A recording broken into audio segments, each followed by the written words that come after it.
Hello friends, welcome to Sujan vlog. இன்றைக்கி சப்பாத்தியும் பன்னீர் மசாலாவும் செய்யலாம் வாங்க. இப்போ சப்பாத்திக்கான மாவு பிசைஞ்சு வச்சாச்சு. இதில் நான் கொஞ்சம் நெய், சர்க்கரை, உப்பு போட்டு நல்லா தண்ணி ஊற்றி பிசைஞ்சு வச்சுருக்கேன். இந்த அளவுக்கு சாஃப்டாக ஒரு 10 நிமிஷம் ஊறுச்சுன்னா இது நல்லா சாஃப்ட் ஆயிரும். இப்போ இதை மூடி வச்சிடலாம். இப்போ மசாலா ரெடி பண்ணிக்கலாம் வாங்க. இப்போ நான் ஒரு 10 பல் பூண்டு, ஒரு துண்டு இஞ்சி, 2 பச்சை மிளகா, ஒரு 4 தக்காளி, இது எல்லாத்தையும் சேர்த்து மொத்தமாக அரைச்சிக்கலாம். இதோடு கொஞ்சம் கசகசா போட்டுக்கலாம். இப்போ இதை அரைச்சிக்கலாம்.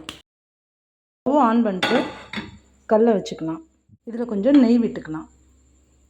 இப்போ இந்த நெய்யில் 1/4 டீஸ்பூன் மஞ்சத்தூள், 1/4 டீஸ்பூன் மிளகாய்த்தூள் போட்டிருக்கேன்.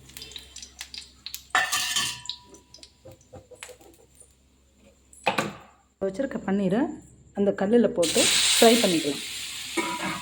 நான் ஸ்பைசிக்காக தான் இதில் மிளகாய்த்தூளும் மஞ்சத்தூளும் போட்டிருக்கேன்.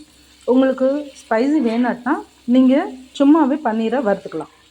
இப்போது கடாய் ஒன்று வச்சு இதில் 1 ஸ்பூன் நெய் விட்டுக்கலாம்.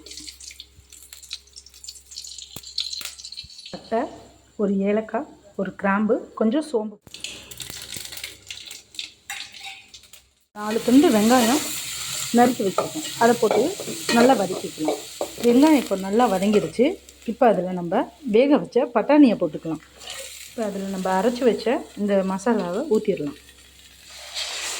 நம்ம ஆல்ரெடி மிளகாய்த்தூள் போட்டதுனால ஒரு 1/2 ஸ்பூன் மட்டும் மிளகாய்த்தூள் போட்டுக்கலாம். தேவையான அளவு உப்பு போட்டுக்கலாம். இப்போ இதில் வறுத்து வச்ச பன்னீரை சேர்த்துக்கலாம். கொஞ்சமாக இதில் கருவேப்பிலை, கொத்தமல்லி தூவிக்கலாம். தூவி இறக்கி வச்சிடலாம். அவ்வளோதாங்க. இப்போ சூப்பரான பன்னீர் மசாலாவும் ரெடி, சப்பாத்தியும் ரெடி. சாப்பிட்லாமா?